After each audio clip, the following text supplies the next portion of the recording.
Right. Yeah. So when you own the house, every creak, every nail pop, the floors, any kind of leveling with the floors, the gutters, all of those things become, uh, become a very interesting experience of home ownership. So I'm glad you were able to make some time to talk about that, because as lenders, we're doing our job. We're lending you the money to buy the house, right? The realtor helped you find the house. The settlement agent closed on the house. And now we put you in a situation where you've got this $300,000, $400,000, $500,000 asset. And if it's your first time owning a house, you probably don't know anything about it. Yeah. Yeah. So, why don't you just, Jim, why don't you introduce yourself, tell about your company, tell about what you do, day to day for people. And then I think you did a little bit of thinking as to what you thought would be interesting to share. I'd love to hear it. Yeah, sure. So I'm Jim Fleming with Housemaster of Alexandria, do home inspections, licensed in Virginia and Maryland. I also do radon testing if that's necessary, or if you desire it, or if you want to do it on your own, it's not part of a real estate transaction. I can help guide you with how to do that very affordably. I do mold testing, water testing, especially for FHA, VA backed loans when that's required on private water. And it's I'm a veteran. I did almost 30 years in the Navy. My real educational background is in engineering. So that's kind of why I decided to do this. And I'm talking more not a sheet design engineer, but a field engineer. I like to be in the field. I like to look at stuff. I like to crawl onto stuff, into stuff, under stuff, and look at the condition and see, why is it not working right? How could it work better? Why was it done wrong? Was it done wrong? Was it done right? How could it be done more right? So that's kind of the angle I come from, detail oriented. So I think one of the things I wanted to put out was people buying a house, especially if they're a first time homeowner, maybe you're not. I've literally seen hundreds of houses. I've been in them from the roof to the basement, the crawl space, and under all that kind of stuff. And I think it'd be useful for me to share some of the things I've seen going through that level of detail. And the houses, I've been in houses in Northwest DC, Southeast DC, Northeast DC, Maryland, Virginia, all around the place, and all different types of structures, row houses, single family houses, houses out in the western neck of Maryland, log cabins, and many townhouses, ancient houses in Old Town Alexandria. But they all have similar things that everybody needs to watch for. If I'd like maybe to share a presentation. Yeah. Okay, so so you're moving in. We'll discuss a few things. One thing to understand, and Fraser already kind of alluded to it, every house, doesn't matter if it's brand new or if it's 150 years old, it's going to have defects. They all have defects. Nothing is perfect. It's just the nature of the thing. It's a complex system of systems. And as we also just talked about, did you waive the inspection? Okay. Don't have to cry too much about that. Unfortunately, that's something that's happening these days in this market. And that's what's going on. But you can still have one done. And I think the benefit of having an inspection done is some of the things we're going to discuss here in the next few minutes. It can help you forward in your planning, your maintenance planning. What needs to be fixed now? What needs to be fixed a little later? What you can put off for a little while, what thing needs to happen first? Because prioritization is key. There's some things that are more important than others. There's some things that may look small, but could have big implications behind the scenes. And there's some things that may look big or cosmetically not appealing, but aren't really something so urgent. We're also going to talk about decks. I'm going to give a little bit of talk about that, unpermitted work. Okay, yeah, so now that you moved in, we talked about, did you waive the inspection? Okay, that's in the current market that happens. So let's talk about, even if you did waive the inspection, we'll talk about maybe what about getting an inspection. And then let's talk about the really important things that I see across houses, no matter when it was built, or where it is. Water, water, water. Sometimes you'll hear it referred to as the moisture envelope, is the number one thing that causes big, expensive problems, especially over the long haul. Stuff that's simple to fix in many cases. It's one of those little things in some areas that turns into big things. We'll talk about you need to budget for surprises when you own a house. It's going to happen. Some of the big ones, of course, are the roof, issues with foundation and crawl spaces. I've seen that. Sump pumps, decks. That's a big one, especially in Fairfax County, if you want to get into decks. Your heating, ventilation, and air conditioning. Sometimes I'll throw that term HVAC out there. You hear HVAC said quite often in the field. That's what that means. That's your heating, air, ventilation, and air conditioning. So think of that as your air conditioner, your furnace, your heat pump, those kind of systems. And major appliances. Your water heater, your refrigerator, range, all those things that usually are over $1,000, but the big appliances. And once again, just to reinforce, little things neglected frequently become big surprises. Something that doesn't look like a big deal may actually be a big deal, or it's a little deal now, but if you keep deferring any action on it, it can become a big deal, because your house is a system of systems. Almost everything in one area affects something somewhere else. And a maintenance plan. Does anybody have a maintenance plan for their house? A lot of people will have a $50,000 car and they have a maintenance plan, and they're meticulous and they take it to the dealer. They follow it, but they have a $500,000 house and they have no plan to maintain it. So Jim, I got to interrupt you, because you're just going to see me grimacing the entire time. Literally everything you say. I'm like, I can't wait to hear about the water, but I would like to not hear about it because it's going to make me miserable. And then I look at the crawl space and sump pumps, deck, HVAC, and then I just feel bad. You got there at some point, Jim. You got to, and you might just have to do this for me. You just got to find a way to not make me feel not horrible about being an irresponsible homeowner for 20 years. If you watch my face constantly grimace, that's what's happening. Well, I think one of the best things someone can do is pass on their lessons learned, so that they are lessons learned, not lessons identified.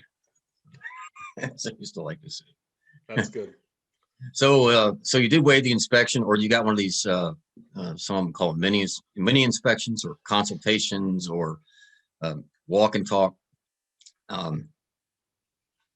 No one's looking down on you or saying, "Oh, you made a bad decision." We understand that's just an unfortunate reality in the way the market has been and the way the pressures are. Just to keep in mind, a real inspection, it's from top to bottom with a formal report by a licensed inspector, and you can still get one even if you're already in the house, and that's going to help you plan. Again, make that maintenance plan for your most valuable assets, or one of your most valuable assets. So if you do decide to get a real home inspection, real briefly, what you want to look for. First off, make sure you're licensed. Virginia and Maryland require inspectors to be licensed. District of Columbia has no license requirement for home inspectors, believe it or not. So if you Google for a home inspector in DC, you might get somebody who just says, "I'm a home inspector." They may not know anything about a house. Maybe they do. Maybe they worked in construction for 30 years and they know it all, but maybe they don't. So most people in DC, generally, if they're seeking a home inspector, they're going to find somebody who's either licensed in Virginia or Maryland or both. A couple of quick questions you want to ask when you look at a lot of home inspectors. How are they going to inspect the roof? Are they going to look at it from the ground binoculars? Are they going to fly a drone? Are they going to walk on it? And keep in mind, within a 15-mile radius of DCA, the airport, Ronald Reagan National Airport, it's an FAA restricted zone. And you cannot fly a drone at all unless you get specific flight clearance from the FAA. And as part of getting that license, you would have to tell them the exact geo coordinates of everywhere you're going to fly a drone for the next year. And I can't predict that where I'm going to do home inspections 1 year from now. So basically, you can't really fly a drone to look at roofs in that restricted zone. Now they're loosening up a little more out towards Dulles. So some people can do some drone flights, but generally in this area, you really can't do it. I would tell you that every roof that's 1 or 2 stories high, your inspector should either get up on that roof or find an alternate way to inspect it. At least get up to the drip edge and take a look at it from there. I personally have worked with some other people. We have a proprietary crawling robot that we put on the roof with high resolution cameras that we can drive from the ground. That's kind of our way of, you make a law, we'll find a way to work with it. And that's kind of what you got to do sometimes. You got to improvise. I have often heard him say, well, I can tell you the condition of the roof from inside the attic. Yeah, there's some truth to that, but it's not completely true. If there's something leaking now, there's a chance they'll find it, but they're not going to see latent defects. I'm going to skip on the pictures right now, but I do have specific pictures of a brand new roof. Looks great in the attic, but the flashing's not sealed correctly. It's not leaking now. 6 months from now, or the way that flashing was put on properly and not attached, nice couple of windstorms, then it's going to start leaking. Now, they want to test, operate, and identify the age of major appliances. You should know how old they are. Check them against the Consumer Product Safety Commission database. Make sure there's no recalls on those appliances. Go ahead, yes, get in the attic, absolutely. Inspect the deck sheathing, structure, electrical, HVAC, all that kind of stuff. And the ventilation. Well, I'll talk about what's important about that here in a moment. And around the foundation, check the foundation, decks, porches, garages. Open the electrical sub panels and panels. Check all ground fault circuit interrupts and arc fault circuit interrupts if they're applicable in newer houses. Look at the water heater, make sure it's properly installed. What type of plumbing do you have? Where are the shutoffs? Any pressure regulating valves? Are they working correctly? And basements, of course. And if there's a crawl space, if at all possible, they should get in it.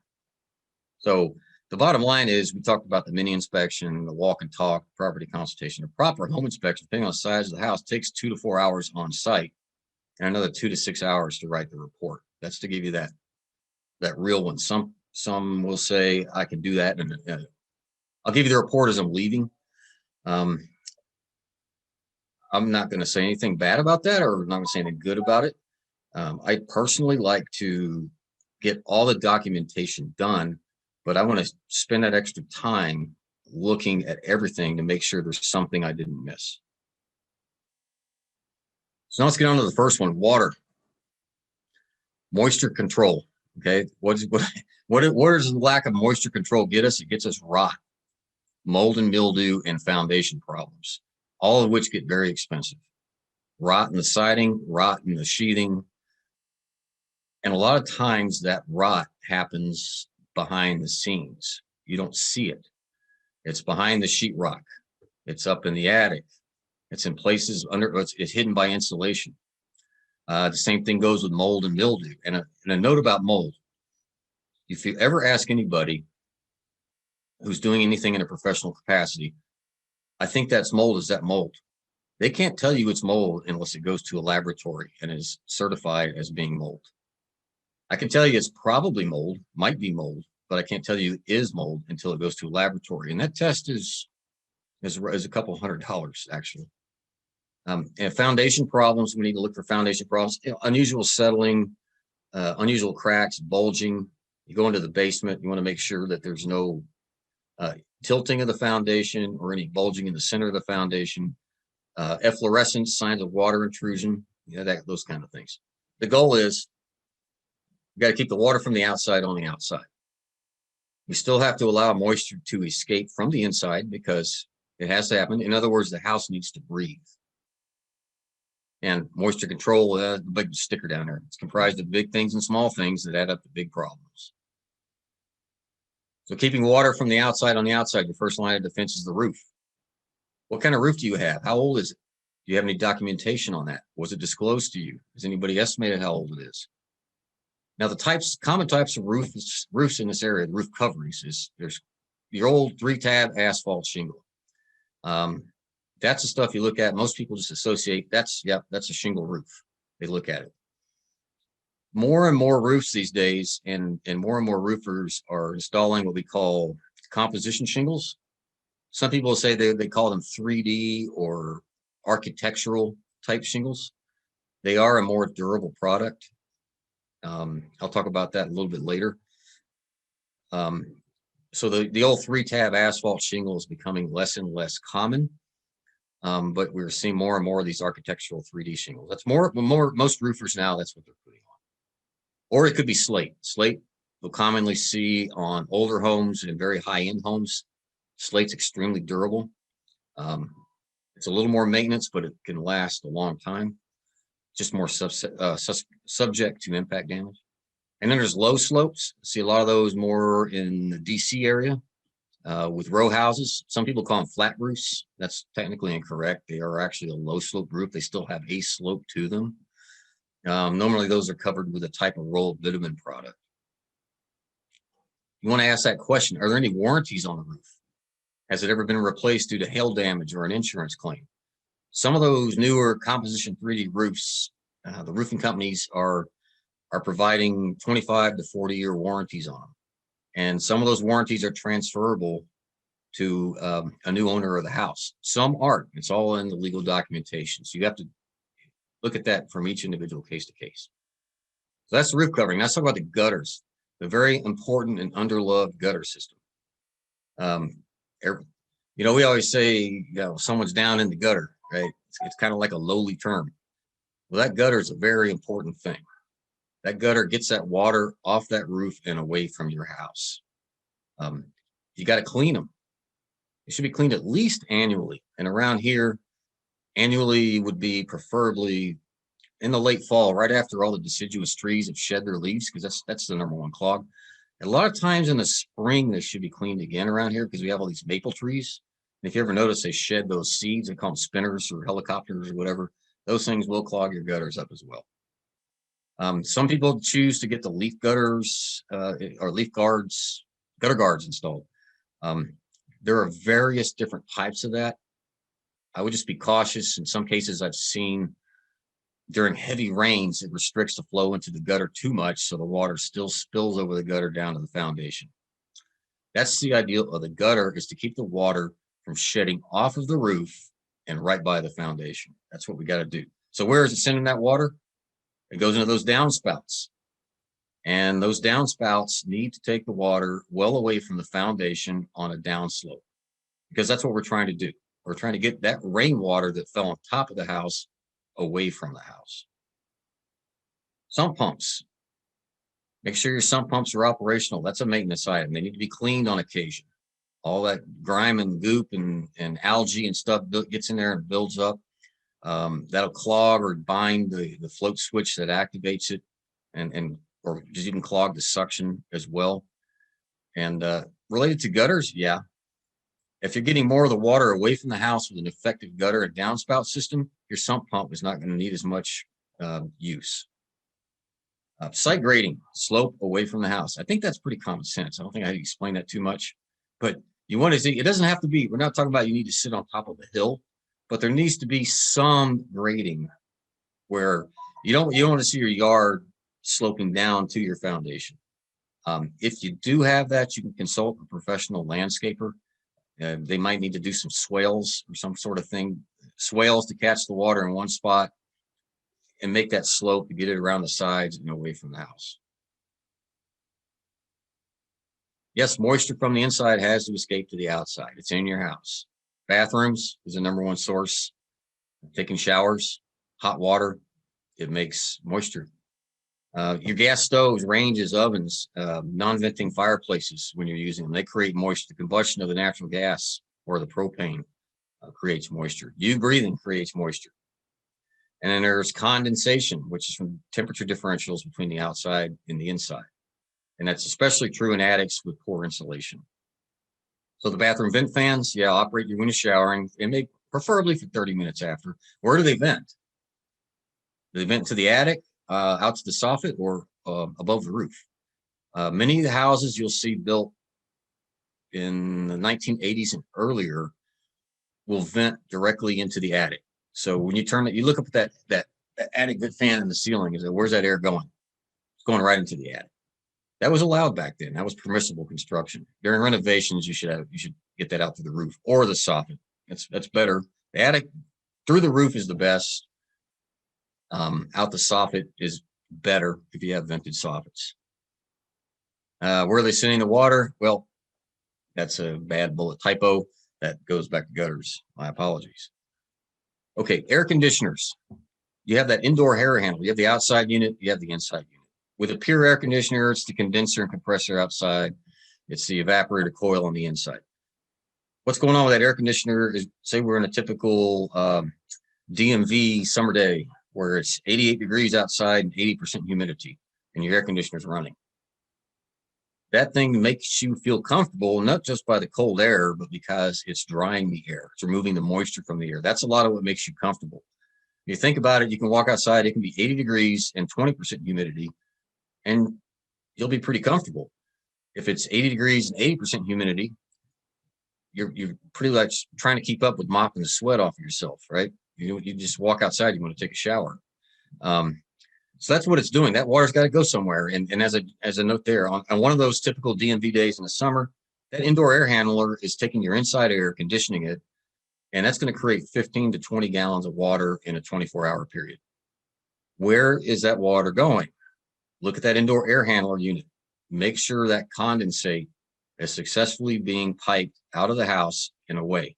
And many of you might have more than one zone type system. You'll have an air conditioner or a heat pump on the very top floor, and you'll have another one that, say, covers the first floor and the basement. That one air handler for the top floor is going to be in the attic. So you got 15 to 20 gallons of water being generated in the attic per day. And that water has to be taken out of the attic. Now, maybe in the future, we get into some more specifics. If we can break these things down into individual areas, Fraser, we'll get into more details about what I'm talking about here. And just normal attic condensation. It's in the winter, and this is when it's most commonly happens. Say it's 30 degrees outside, or 35 degrees, or 25 degrees, something like that. It's cold. Anyway, inside your house, say it's 70 degrees. That warm air, by stack effect, because heat rises, even though you have some insulation in the attic, it still rises into the attic. And that warm air, we know through psychrometrics, or if you don't care about psychrometrics, that's fine too. But warm air can hold more moisture than cold air does. So as that warm air escapes up into that cold attic, the moisture condenses out of it and you get condensation. That's why it's important to have adequate ventilation in your attic. And attics are ventilated by a various number of ways. We used to have the old wind turbines you'd see spinning up there a long time ago. Maybe I'm dating myself. More and more now, houses have what's called a ridge vent, which if you actually look at the background of the slide, you can see the very peak of that roof. You'll see a little three-dimensional look to it. That's a ridge vent. That's allowing air to escape out of the attic. That's actually a penetration where air can leave the attic. And then if you look at the lower part of the roof line where the gutters are, underneath it, that's the soffit, and there's holes down there. So cool air can enter through the soffits, and by natural convection, warm air will go out the ridge. That's a natural convection current. That's moisture control. You may also have gable end vents. Gable end vents are the sides of the house at the very top. You'll see physical vents up there with louvers on them. Those are gable end vents. That's another way of letting air in. So those are the different types. And in some cases around here, you may not have this at all. You don't have an accessible attic. You may have a cathedral ceiling or a fully finished attic. The only way to be able to inspect that and tell what's behind there is through destructive analysis. So unfortunately, at that point, you're just hoping it was built right. And if it was built right, it's okay. If it wasn't, you'll probably know because you'll see some sort of staining eventually on the inside of the attic. Another one, big surprises are going to happen, especially if you don't know. Realize if you're a first-time homeowner, we all were at one point, and a long-time renter, I was at one point. You didn't have to worry about this so much when you were a renter. Now you're a homeowner. Big surprises, roofs. How long do they last? I get asked these are the questions I get asked all the time, and they're almost impossible questions to answer. Really, how much does it cost? How much does a roof cost? I get asked that. Same thing with the windows. The house gets got old windows. The balances are bad. Oh, you have to replace. How much does it cost to replace windows? Okay. How much does a car cost? All right. What kind of car do you want? Okay. Do you want a Toyota Corolla or do you want a Lamborghini? All right. You know, we can put it anywhere in that window. Okay, well, give me that window. Okay, well, you won't be happy, but I'll go ahead and give you that window. Anywhere between 500 a piece to 10,000 a piece. I mean, it's just really, what do you want? Mhm. Another thing you have to consider with roofs and with windows and things like that, if they are in need of replacement, if they've been neglected for a long time, and you hire hopefully a licensed and insured company to do the work, and hopefully before that you got at least 2 or 3 independent bids and reviewed them. Once they start taking things apart is when you find concealed damage. So always expect job growth. If someone tells you it's going to be $5,000 to do X, and X has been overdue for a while, you might want to figure it's going to be somewhere with 25% or something growth. So it's in any construction job. It's called growth. The standard 3-tab asphalt shingles I talked about earlier, in the industry, they'll say they're a 15 to 20-year roof cover. One of the things I'll look at when I drive through a neighborhood, people say, well, how old is that roof? No one knows when that roof was last replaced. I'll say, okay, so these houses were built in 1980, right? Yeah. Okay, so it probably had the second roof put on it right around 2000. And we're now at 2020. So that's going to tell me that it's either at the end of service life of its second roof, or it's got a newer third roof. That's the kind of math you kind of do when you know when houses were built in the neighborhood. You look at the surrounding houses, you kind of put all that together. It's kind of a sleuthing thing you do. I already discussed a little bit the 3D shingles. They're typically advertised to be 25 to 40 years, depending on the quality and the installer. And again, if you have those, they've been installed fairly recently, see if there's a warranty on it. And sometimes those warranties are a variable quality or a variable use. Some warranties will cover materials and labor. Some will cover materials only, but not labor. And we know that labor is the part that gets the most expensive real quick. And some of them are on a sliding scale. I'll date myself here. Remember, car batteries would have a warranty or a guarantee on them. And it's like, well, it says it's a 5-year battery and I'm at 4 years and it died. So I take it in. Well, here's the sliding scale. Here, you get $5 back, Okay. So you got to watch that too. Low slope roofs. We talked about those, a bitumen, flat covering. Those are they're high maintenance roofs. And that's just the nature of it. A lot of them in the DC area. Another place you might have it more around in Fairfax County and Alexandria, Fort Hunt, all around these areas, is you might have one of those walkout, or it may not be a walkout, maybe a fake one, a deck on the upper level. And it's not a covered deck, it's a roof deck, and it might have that flat material on it. I'll just say 10 to 20 years, but it depends. Again, depends. They require more maintenance. They should be inspected every few years. And the way to get the life out of them is have them inspected every few years by somebody who knows what they're doing, of course. And they can find small defects and do like reseal the seams between some of the rolled bitumen. Slate roofs are beautiful. They're classic. You'll know them when you see them. And those can last, like I said, 50 to 150 years. There's some of them around here that are literally about 150 years old. It's just rock. It doesn't rot. It doesn't decay. If it's held in place, it lasts as long as rock does. But they are susceptible to impact damage. That's the one downside. And if you do need to get them repaired, or if you do want to replace a slate roof, it's much more expensive than any of the other above options. If you have a homeowner's insurance policy, unless it specifically has a rider in it for that slate roof, and you have a big one of those odd big hailstorms, or heck forbid a tornado or something, and the insurance company says, "Yeah, your roof's bad. We got to re-roof it." They're probably not going to replace it with slate. That's just how it is. Anyway, see the bumper sticker down there. Have a budget for surprises. Have a plan, especially for those water heater, the HVAC, and the major appliances. Those are the ones that more often than not catch people by surprise. Things happen to roofs from hailstorms, other kind of weather events. You got insurance for that.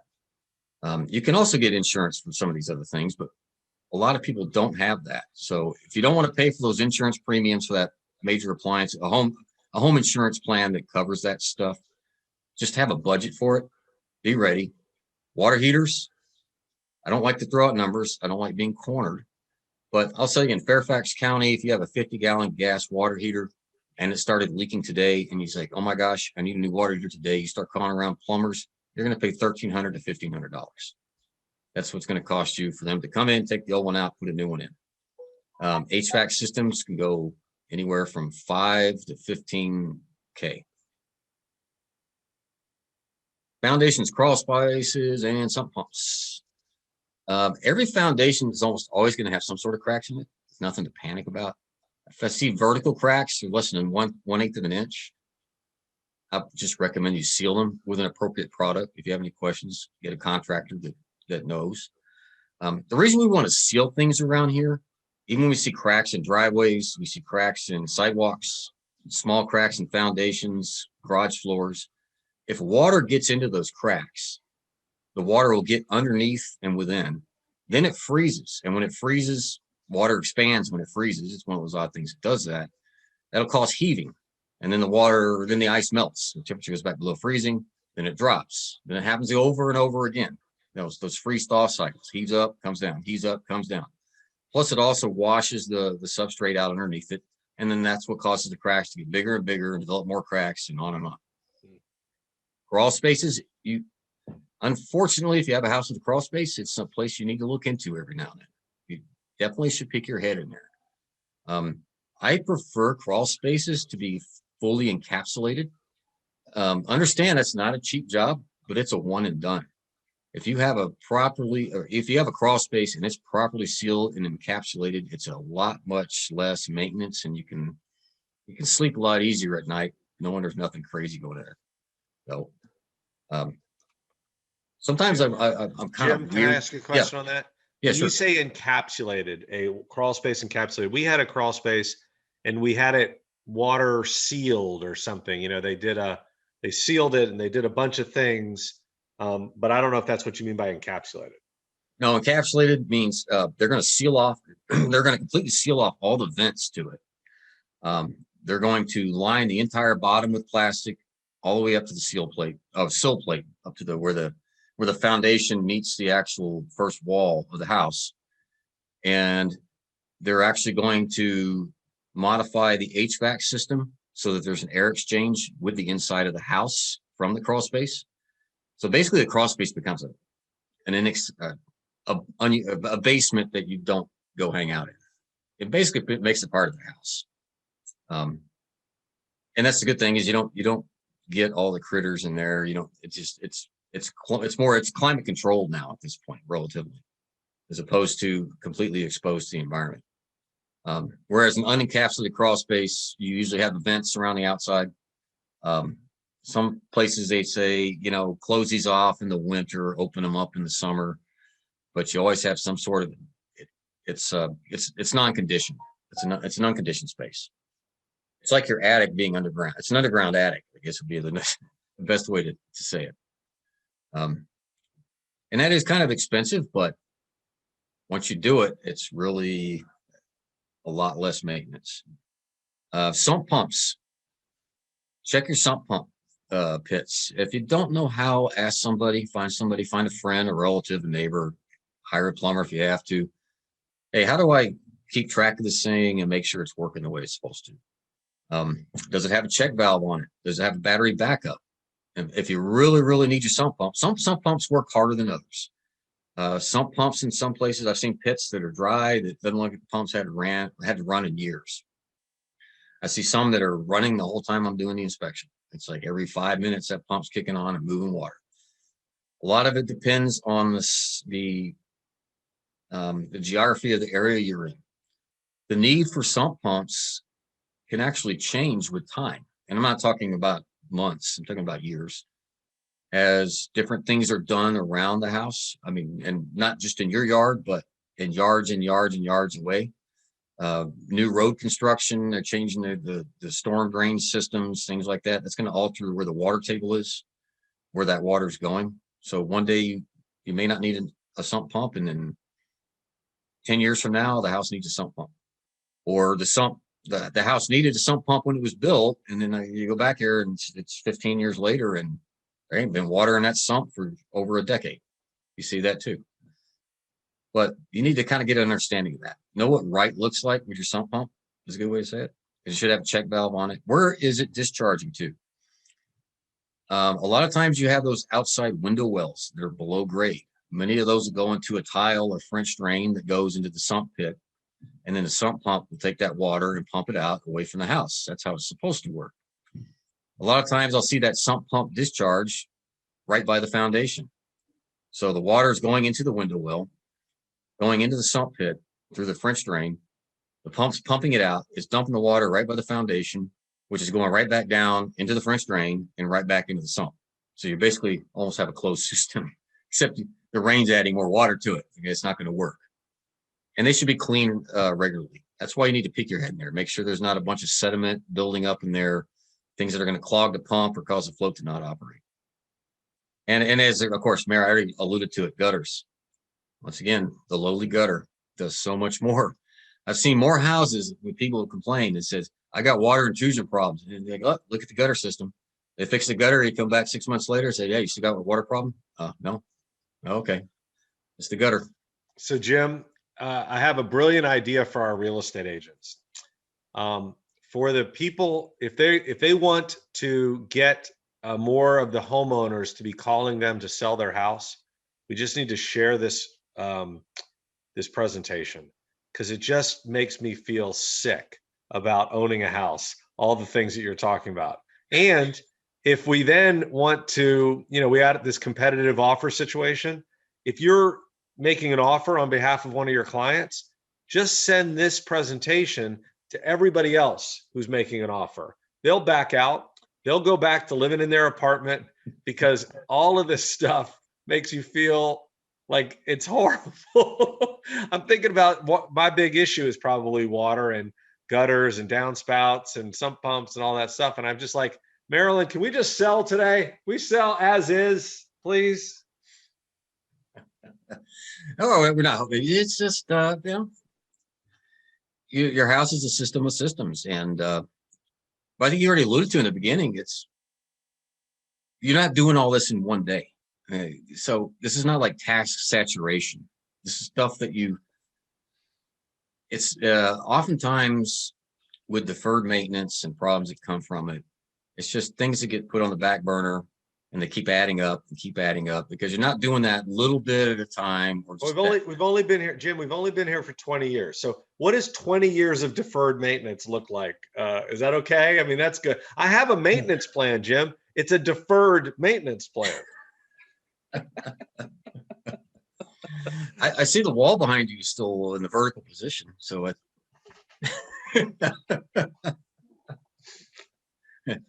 decks. I'm going to wax on decks just a little bit. This is true, especially in Fairfax County. They have some of the strictest code requirements for decks. If you want to look at what the kind of the requirements are for decks without getting too engineering detail, it's online. It's called the Fairfax County Deck Details. It's a PDF document. And the deal with decks is the code for these has become more and more stringent over the last few decades with every revision. And it's now the point where Fairfax County Deck Details, it's Fairfax County.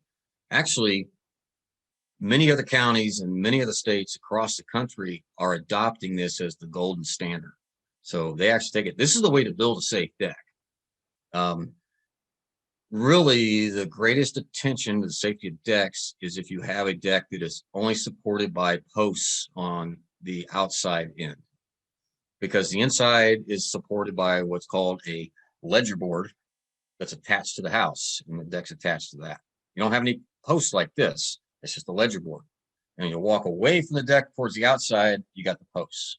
But up here, you just have a ledger board. That's where they've made probably the most changes to the code in the last couple of decades. But there are others that even involve the posts. A deck that was built in 1990 may be perfectly safe. But if you start getting some rotten wood, and you got to hire a contractor come here. Let's change out a couple of these posts. Let's change out this and this. If they want to do it right, if they're going to do it legally, they're going to need to file a permit. And when they file a permit, you're going to be required to bring it up to the current code. And to do that, you're going to have to get permits. You're going to have a county inspector come out to make sure. Well, actually, they're going to want it first. The county's going to be like, okay, we need to see the paper plan. They want to see the drawings, and they're going to have to approve it. This is all time, of course. You're dealing with bureaucracy. It is what it is. They're going to want to review and approve the plan. Then once they do finally approve the plan, if it might get batted back and forth a few times, but once they approve the plan, when the contractor does the work, and sometimes in a few phases in the middle, they have to have a county inspector actually come out and physically look at it and make sure that it's following the approved plan. So the bottom line to watch for is if you have an older deck, you want to do alterations to it, you pull that permit, county inspector comes out, there is a chance it might tell you you have to demolish the whole deck and start over again. That can happen. That's a warning. I just give that warning. I'm not saying it happens every time, but be thoughtful about it. Okay.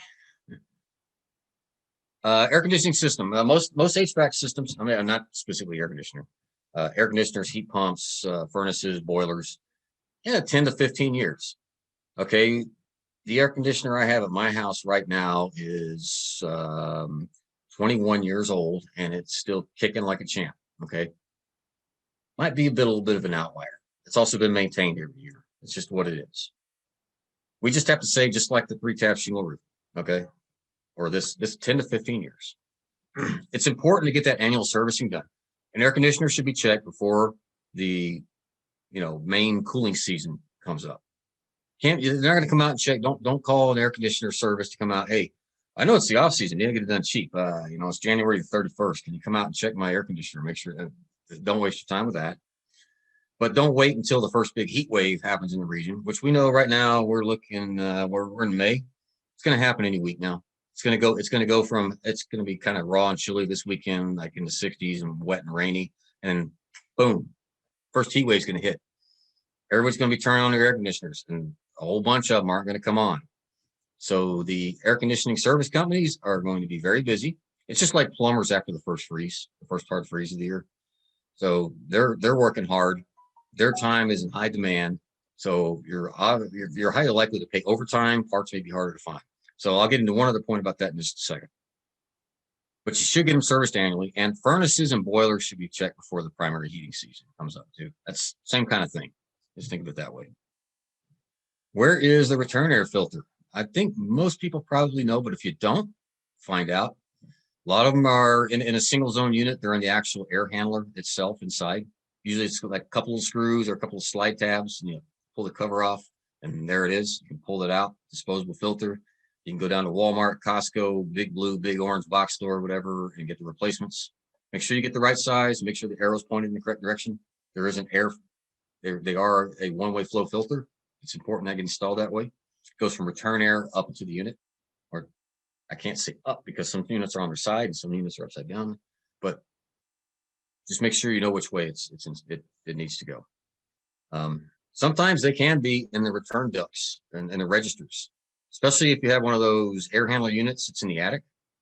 If you look in the ceiling where the return air is the air that gets sucked into the house to be conditioned. If you shine your flashlight from there, you probably see it. There's usually a couple of slide tabs on that return air grill, and then the thing opens up, and then there's that same paper filter. It'll have a size on it, 20 by 25 by 1 or 20 by 24 by 1, something like that. That's what you take down to the big box store and get the same size and replace it. How often? Some people say monthly, some people say quarterly. It depends on your lifestyle. Do you have pets? How much is the system running? I generally say quarterly, but during high demand seasons, like when your air conditioner is running all the time, when it's hot in the summer, you should do it monthly. And the same thing in the winter if your furnace is running all the time, or your heat pump. Now the AC units, this is what I wanted to get to when it comes to servicing and the lifespan. There are two primary types of refrigerant. Some people call it Freon. You want to be confused with that are used in residential air conditioning and heat pump systems. That's R22 and R410A. You can actually go outside, and if you want to look at it close enough, you can find the label on the unit. Decipher through a little fine print. You'll see it. You'll either see something in there that says R22 or R410A. The 14A sometimes will have a nice, help you out a little quicker, have a nice big sticker that says Puron on it. It's like kind of a chartreuse color, I think it is. Then you know you got the 410. So anyway, R22 is being phased out as part of the Montreal Protocol for greenhouse gases and ozone depleting substances. It was banned from manufacture in the United States several years ago. As of 2020, it's now banned from importation as well. So whatever R22 is resident within the United States right now is all that's left and all there's going to be. A lot of the larger companies, and they're fine, they're licensed to do their work, but they deal with a large volume. If you have a problem with your system other than a simple electrical problem like a kickstart capacitor or a thermostat or something like that, anything that has to be done opening up the refrigerant system, to look at that thing, and if it says R22 on it, it's like, you need a new unit. They won't touch it. You might be able to find some of the smaller companies. It is still out there. In fact, they are required by law every time they junk an R22 system or do any work on it, they're required to capture the R22 and keep it. So it's still there, but it's becoming less and less, and fewer HVAC services will work on them. Major appliances. Here's what I get asked: how long does the dishwasher last? Okay, anywhere from 6 months to 20 years. That's about the best answer I can give you. That's just what it is. They're high failure items. Same with refrigerators and garbage disposals. How do you use them? And sometimes it's quality control, how it came off the assembly line, and it's luck of the draw. Generally, if it's over 10 years old, you're running on borrowed time, but you never know. It may go another 10 years. That's that any day now, not the song, right? Just keep that in mind. Your ranges, ovens, and stoves are generally more durable, but they're still an appliance. They're a heavy use item. Do you keep them clean? How hard are they used? How much of a beating do they get? That has a lot to do with it too. Refrigerators, I'd warn about refrigerators. There's a certain manufacturer that makes the primary components inside of, or makes the primary components for several different brands of refrigerators.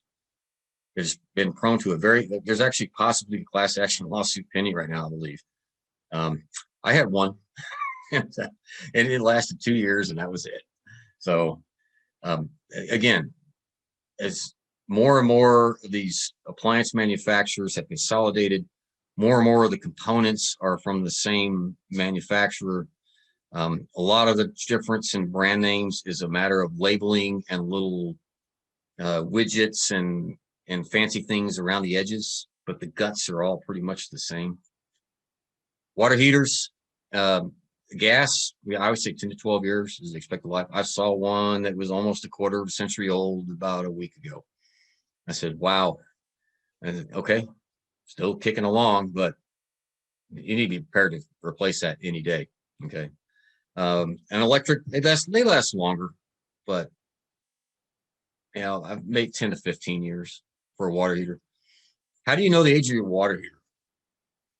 Go down to your water heater, find the label, you get the brand name, write down the brand name. There's going to be a model number, write down the model number, and there's going to be a serial number. Go to google.com and type in whatever the brand is, water heater age. And you'll quickly find a few websites that are pretty good out there. If it's not stamped directly on it, it's about 25% of them will have the date stamped directly on them. The rest of them are all encoded in the serial number. Anyway, by doing that, you can decode the serial number and find out when it was manufactured. Now, I'm getting a little off topic here. I'm probably running out of time, so I'll go and get back on track. I'm almost done, actually. One of the things about all these appliances and all their serial numbers is you can find that data and you can date them. But just remember, appliances, it's unpredictable how long they're going to last, and that's why that big highlighted sticker at the bottom. You got to have a budget. Either you have a certain type of insurance and you're paying the premium on every month, or I guess it's a home warranty, or you're budgeting and you're ready. You always got some money in the kitty in case the water heater gives up the ghost, tomorrow. So you're not caught by surprise. So Oh, honey, we're going to come up with that $1,200, or or whoever your significant other is. It's just got to be ready for that. Water heaters, yes. You hear people talk about flushing water heaters. It's recommended you flush your water heater once every year. It's also recommended that you change out the anode every year. Now, how many people know that they even have a sacrificial anode in their water heater? Most of them do. It's supposed to last about 5 years. That's the thing that sacrifices itself. That's hence the name sacrificial anode, and decays instead of the inside of the tank. And after about 5 years, it's gone, and then the tank decays. It's hard to find a plumber that's going to come out and just do nothing but replace the anode and flush it. Some will. Call around, a few $100, and it will extend the life of the water heater significantly. What I'm telling you not to do is, if you have a water heater that's 8 years old or something, and it's something like that, and it's never been flushed or never had any maintenance done on it, probably not the time to decide to try and flush it, because it's got the sediment in it. Got it. It's not quite as efficient as it should be. You got it. But the sediment, I'm kind of joking here, but I'm not. The sediment's what's holding it together inside. So if you drain the sediment out, you're going to come back and it's going to start leaking. Oh, so anyways, one more tip on water heaters. If you should check them frequently. A water heater should not leak at all. Not at all. Zero leakage is the standard for a water heater. If you go down there and you say, oh, there's just a little bit of water coming out of it, it's a slow leak, I got time. I have time to start shopping around for a water heater. Okay, the rate of that leak increasing is not linear on the line. It's more like one of those X curves. So it's a small leak now, and in 6 hours, it's a flood. So just keep that in mind. Know where the shutoff is. There's a water, there's a valve up there. There's supposed to be, you better be. There's a valve up there you can close. If it's an electric water heater, turn off the breaker if you do that. If it's a gas water heater, shut off the flame. And then work on getting it fixed, getting it replaced. Plumbing, you have copper, you have CPVC, which is chloropolyvinyl chloride. You have PVC, which is plain polyvinyl chloride. PEX, extruded polyethylene. And I hope you don't, polybutylene. So real quick on those. Copper, durable, lasts a long time. Do see any leaks, have them fixed right away. CPVC is a plastic pipe. It looks like PVC, which is that white plastic pipe. CPVC will typically have a little more of a yellowish color to it. That's rated for both cold and hot water. White PVC is only rated for cold water. PEX is becoming more and more popular. That's actually a brightly colored type of plastic pipe. It's pipe, it's flexible, brightly colored. It's being used in new construction a lot these days. It'll typically be blue for cold water and red for hot water. Polybutylene, if you're looking at houses and you see this, you need to start asking some questions. I'm not going to get into the details right now, but polybutylene is around this area, most of it's a gray in color. If you look closely at the pipe, it'll have etched into it's plastic. It'll have etched into it. It'll say PB2110 or something like that. The PB is not for lead, no plumb bum. It's not the periodic table of elements abbreviation for lead. It's not a big P, little b. It's capital P, capital B for polybutylene. It was installed in this area a lot in the early 80s through almost about 1990. So most of the 80s. It was the end all be all, the new best thing to replace copper because it required almost no skill and no labor to install. You ran the pipe, you just need a crimper to do the fittings on plastic, and you walked away. Those things started bursting all the time, causing floods, there's class action lawsuits. The company's blaming the plumbers, saying they didn't crimp it right. The plumbers are blaming the company, saying it's a defective product. Anyways, the manufacturer ended up losing. That money's long gone. If you got it, it is prone to being damaged by chlorine and splitting, and typically it's going to be required to be replaced. And some insurance companies, if they find you have this in your house, may not cover you for water damage, which is probably one of the most important reasons to have homeowners insurance, but other than storms. So anyways, I think we've gone for that. Next, make a maintenance plan. It should be seasonal and it should be time-based. Cue it to things, cue it to events that you recognize regularly. Another thing to think about that would be event-based. After there's a big storm or something like that, take a look at your roof. Anyway, just in any event, take a look at your roof every now and then. Look for lifting shingles, look for pop shingles, look for just signs of things that aren't right. And if it's not right, have it addressed now, before it causes more extensive damage or bigger problems. Little things can be fixed before they become big things, and that's kind of the bottom line here. I think, Fraser, we'll talk about seeing if this is worthwhile. Maybe in some future episodes, we can take an individual little snippets of all this. This is like a big broad brush. Yeah. Oh, we yeah. can take the smaller sections and hone in on a little bit more. No, absolutely. And what I'm envisioning here, Jim, is, I mean, I'm just listening to all this incredible content. I mean, I can take this, put it up, and do a nice little index so that you can skip over to roofs and skip over to whatever, and maybe even ask questions. Now, 2 questions jump up for me. One is, you do look at the person's house before they buy it. I mean, that's what the home inspector does, right? Now, are you able to help homeowners after they've bought the house? How do you help homeowners after they've bought the house, other than just sharing your knowledge like you just did? Well, I do get called for inspections for people that are owning a house. It's a home inspection for purposes of identifying things that should be addressed, so they could do that kind of plan. Hey, here's some things you really need to look at now or plan on now. I was like, your water heater is about to go, or not about to go. That's the wrong way of saying that. I'm sorry. Your water heater is beyond the end of expected service life. Get up in the attic. I see indications of this that you should be looked at. Now we go through the whole house from top to bottom and identify those things that should be addressed, that should be looked at. And in some cases, I'll recommend a professional that zones on that specific thing come look at it. So you can think of what I'm doing as kind of like being a general doctor practitioner. And I'm going to tell you, you need to go see a cardiologist, or you need to go see a, whatever specific in a medical field. Yeah. Hopefully not. Yeah. So yeah, I do that. And I do some of that. I also do pre-sale or pre-listing. I've done some pre-listing inspections as well. And then a person would do a pre-listing inspection so that they can basically say, the seller can say, we've done this, we got a clean bill of health or something like that, just to ease the mind of the buyer, or why do they do a pre-listing inspection? Well, they'll do that, yes, for that reason. Understanding that it's up to the individual buyer who may want to say, well, okay, well, that's great, but I still want my own, or not my own, but someone I hired and picked to do the inspection. Right. Although that doesn't happen all that often. Most of that, one of the things, if you follow some of that guidance I put in the presentation on how to pick a home inspector, you'll find that we're very, our goal is to be very independent. I have no care about how the transaction goes. It's none of my business. Right. I don't care if the house sells or it doesn't sell.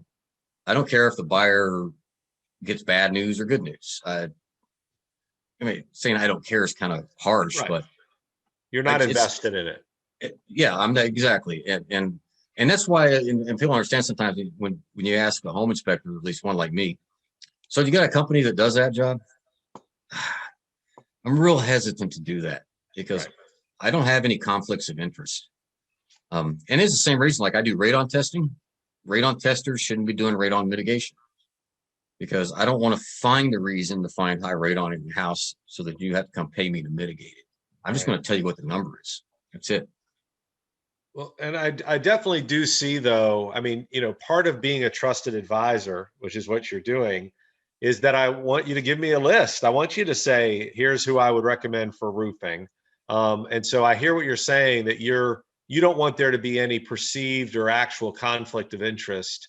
And yet it would be great, right? Like, so that was one piece, is do you have a list? And it sounds like you don't. The second question, though, is about insurance. You mentioned that there are certain things that are covered by insurance and aren't covered by insurance. It might be good to have an insurance person come up here and talk about that stuff as well. But from your experience, completely, hypothetical, let's say that you were talking to somebody who had long-term deferred maintenance on his gutters and stuff, and water was seeping into his foundation. Is that covered by homeowners? Probably not. Oh, come on. Yeah, I know you wanted that answer, but I- I'm not an insurance guy, but I'm pretty sure I have seen, and I say, will I give? I do have some names I will provide. Yeah, But yeah, the thing is that because it's a very, very professional thing. And of course, I'm not in the business. I gain nothing from recommending somebody. I have to stay out of that. I can't have any absolutely. conflict of That's where interest. your integrity is, right? Exactly. Yeah, it's a code of ethics thing. I get called by people saying, "Hey, you did an inspection on this house. I'll pay you for the results." No, that that inspection report is that client's property. So if you want it, you can call that client. If they're willing to give it to you, it's fine. That's their property. Right. You can't do that. No, and it's great, Jim. And I mean, you struck that. I don't think we've ever actually met, but we've talked a lot on Zoom, and you strike me, and that's why I asked you to be here. You strike me as a straight shooter. You bring the engineering background, which is fantastic, and you're very free with your knowledge and your expertise. And of course, when somebody's bringing you in to do the home inspection, you're going to charge your fee. But what you want is somebody who knows a lot, who is cautious, is filled with integrity, and is willing to share their knowledge and experience. So yeah, you're on the screen right here. Look for future episodes.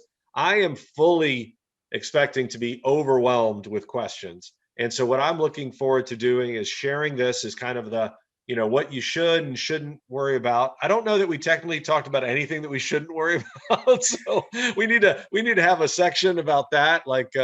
But fundamentally, I think this is going to be a great, great springboard. And whether you've owned your house for a year or for 20 years, knowing about maintenance plan, knowing about expected life expectancy or whatever you called it, and then of course just what you can do to be a good homeowner, because like you said, you just bought this house, you spent hundreds of thousands of dollars, you should at least get the oil changed every 3,000 miles, right? Yeah. So 5,000. this has been great, Jim. I'll send you a copy of it. What'd you say? I said 5,000 miles. Fair point. 3,000 miles and we had let it gas. Or you run mobile one, you can go a little further. But I don't see, that's the thing, Jim. I don't even know where to put the oil into my house. I mean, that's how little I know. So I will, but I'll send you a copy of this. And can you just tell people if they do want to get in touch with you, if they want more information? I don't know. Do you have any sample maintenance plans that you could share with people?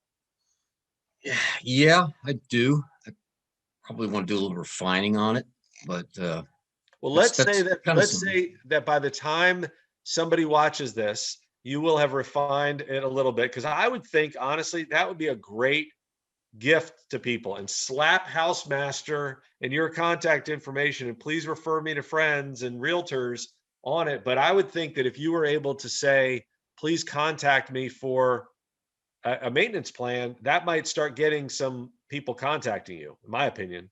yeah. Okay. Um, but yeah, so Jim's very generous with what he's been sharing, and thank you so much for Jim for spending the last hour with us. And I will share this with you once we're all done. Hey, it was my pleasure, and thank you for giving me the opportunity. Absolutely. I think we will come up with one that's the complex system that requires no maintenance. How I invented the frictionless bearing. And perfect. I want in on that. okay. Thanks a lot, Jim. Hey, thanks, Razor.